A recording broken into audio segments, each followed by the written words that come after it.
Hey guys, it's Ann Yorks from the Flourbox, and I have an autumn leaf tutorial for you. A new cookie cutter, the Hawthorn leaf, was just released, and I'm so excited to be exploring this new cutter with lots of fun textures. Let's cookie it up. The first design I'm going to show you, I'm going to actually start with the vein in the leaf. I'm using a brown piping icing to start that center vein, and then I'm going to be creating these kind of funky modern leaf shapes in all different colors. Now, if this color palette looks familiar, it should.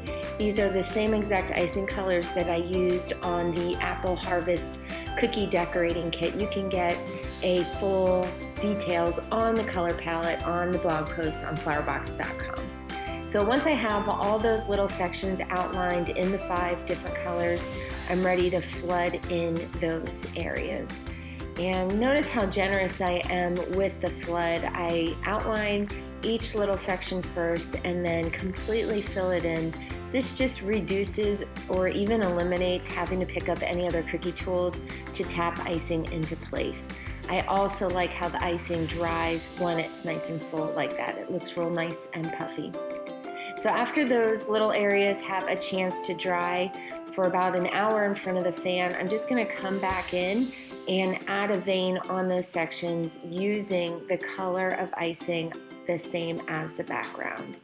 And this just is a simple leaf.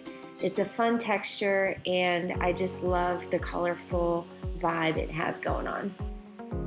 So now let's take a look at a new texture. You might have seen this application on cakes, but it's also fun to bring this to cookies. I'm using a round tip number 5, and I have my flat spatula. And after I pipe that large dot of icing, I just use the edge of my spatula and I flatten and drag that dot out. That just creates a really fun looking texture, and I love this cookie because it also doesn't require any piping and flooding. We're just using the piping icing to create this leaf. That is so fun.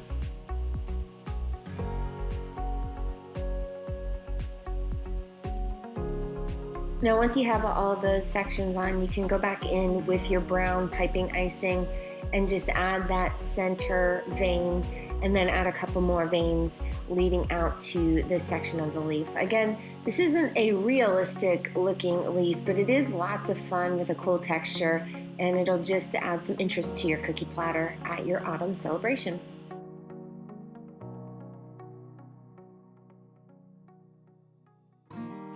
The third design I'm going to show you is a monochromatic looking leaf. So this whole leaf is that mint green. I'm using my piping icing, and I'm just adding that center vein and some loops on an already flooded and dried background. And once those loops are piped, I'm ready to go in with my flood icing and just fill those in. And it just makes those sections pop right up off the leaf. They look really fun and cool. All right, here's my final texture that I'm going to show you, and I think this one is my favorite. So again, I'm going to start by piping that vein in the center of the leaf, and then I'm going to outline the rest of the leaf using my ivory icing.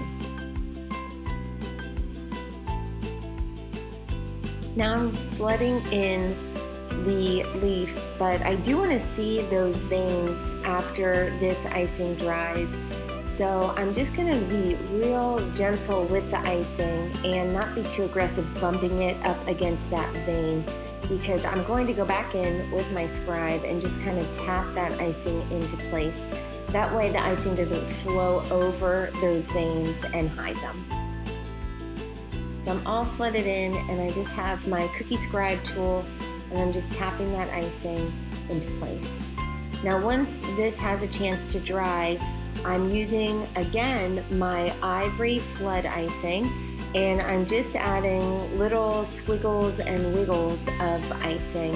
And this is going to be what we use to create the texture. So you're going to need your flood icing, and you'll also need a round Wilton brush. Just to add a little bit of color to this texture, I'm adding some of the light brown flood icing as well. There's no wrong way to add these squiggles, just kind of space them out. Now with my round brush, I'm just dabbing that icing to give that leaf kind of a crinkled look. This same technique I used on the hamburger this summer, and I also used it on the coconut drink. So just dabbing that wet flood icing just gives such a neat texture to the surface of the cookie, and this is actually a lot of fun to do too. So once you've dabbed across the cookie, if there's any areas that just need a couple extra dabs, you can go back in with your brush and add just a little bit more texture. But for the most part, that one's done.